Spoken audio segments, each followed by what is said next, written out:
Alright folks, happy Friday once again. I'm apparently in the video making mood here lately. If I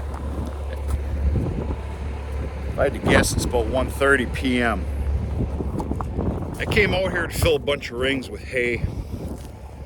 Don't get me wrong, these girls got their feed this morning. We're going to talk about that. So I brought 3 bales of hay out here, which is going to last for about 2 days with, of course, wet feeding in the morning. 2 bales, some mornings 3. The other thing I did is I moved this wagon.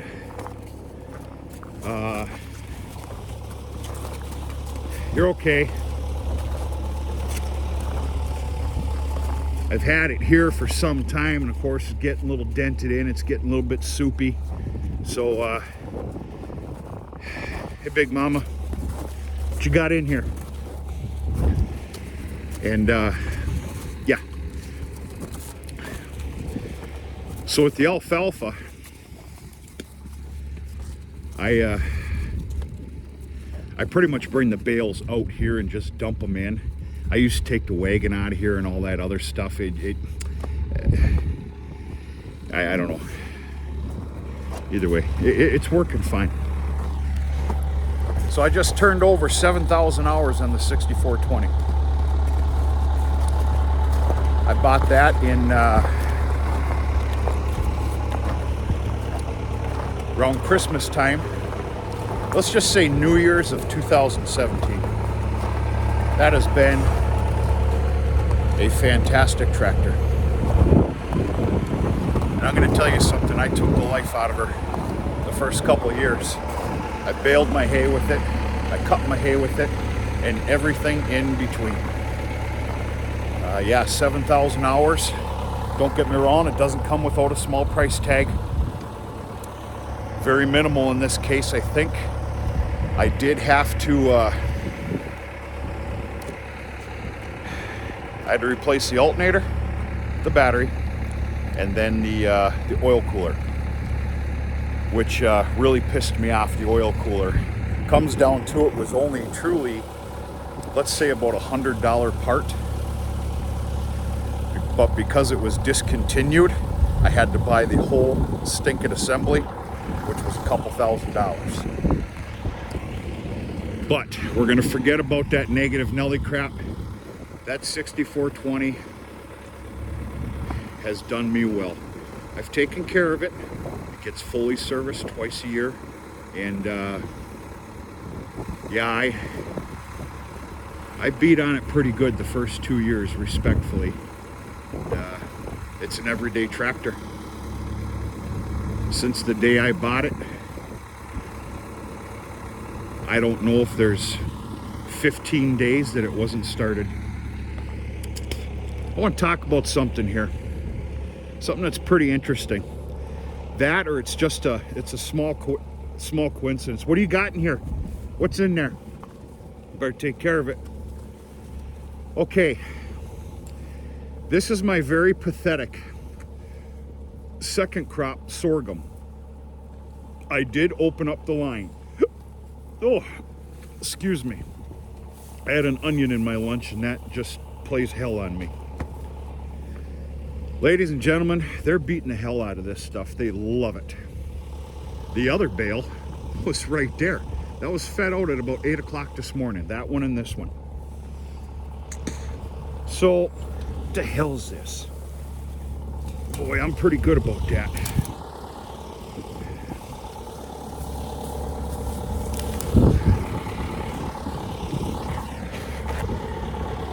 I live in a part of the world where you are not going to dry down sorghum,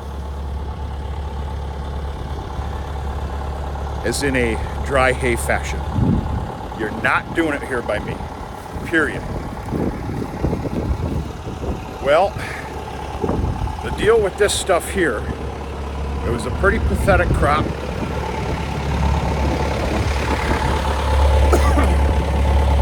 Somewhat thin, very short. So there wasn't a whole lot of girth there after a cutting.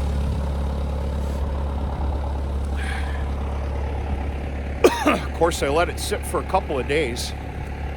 And then I believe I was going to go bale it on the third day, and something popped up in life, and I couldn't. I could not. So it sat and dried out. If you were to make me guess, and I'm terrible at this, I'd have to say somewhere around that 25, 26, 27%. That's an assumption.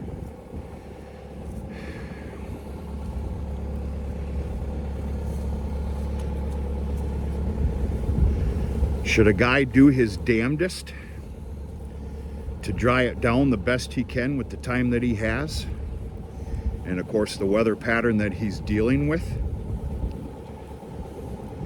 versus making absolute wet, high moisture, true sorghum baleage wrapped? That was a question. If you have any insight on it, I'm just seeing the proof in the pudding here, and they're just destroying it. Destroying it. Is a guy better off? Now, my answer on alfalfa on this subject is no. I learned that this year. It wasn't the end of the world. It just, I'm not doing that no more.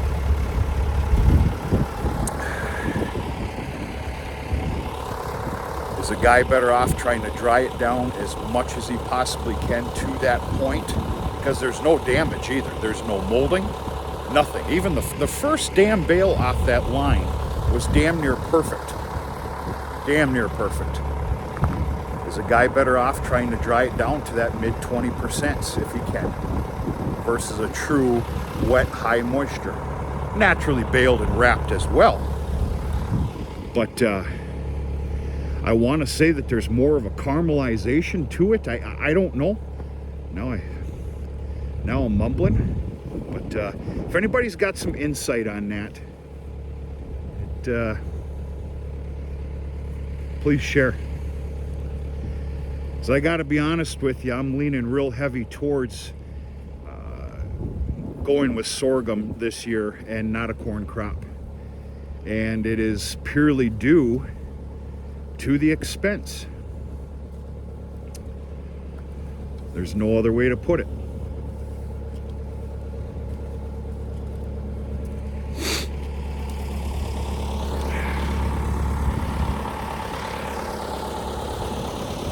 Look at this big mama. Well, I like looking at the cows this time of year. You're okay. You're fine. Kind of big there, ain't you? That's good. That's good. You're fine. What you got cooking in here?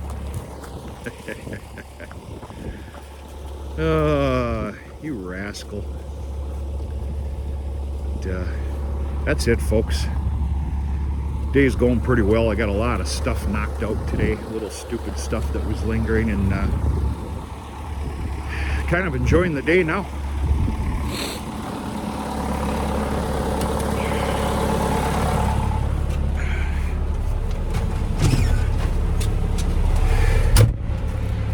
So yeah, 7,000 hours, 7,000.2 on this 6420. This was my first purchase.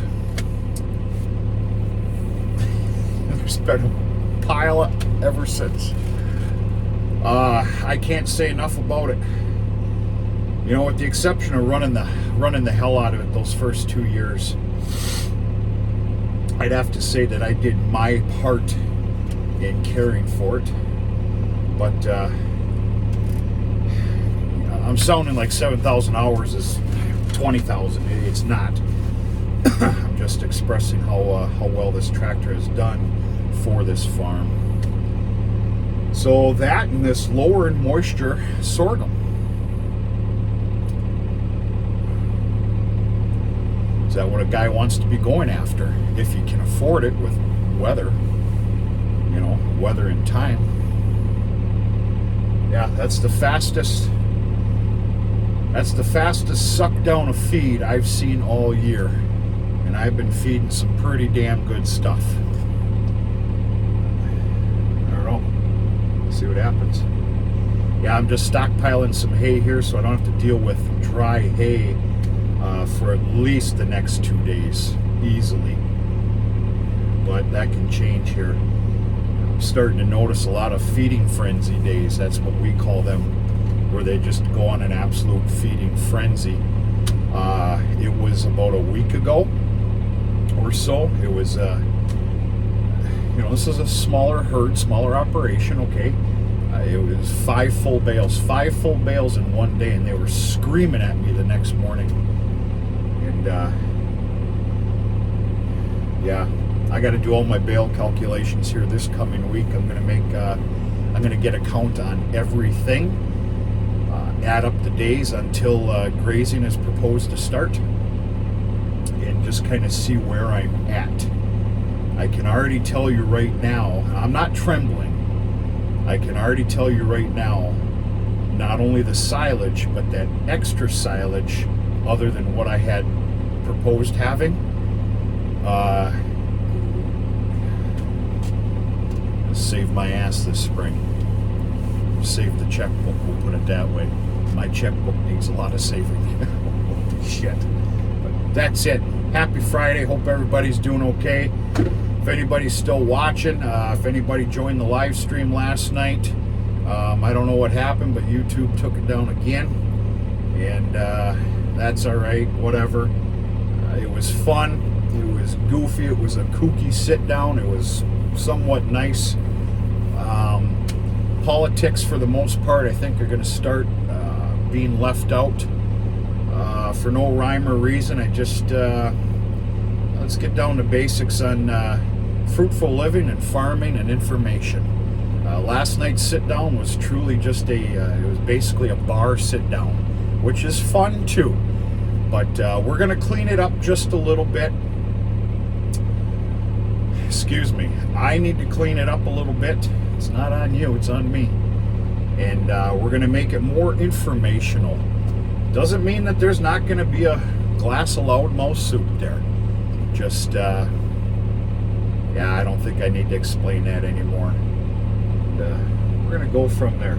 I'm going to enjoy the rest of my day. I'm going to nitpick with some stupid stuff that barely matters. And just enjoy this day, and then go get a little load of firewood, and do chores, and go from there. Talk to you sooner and later.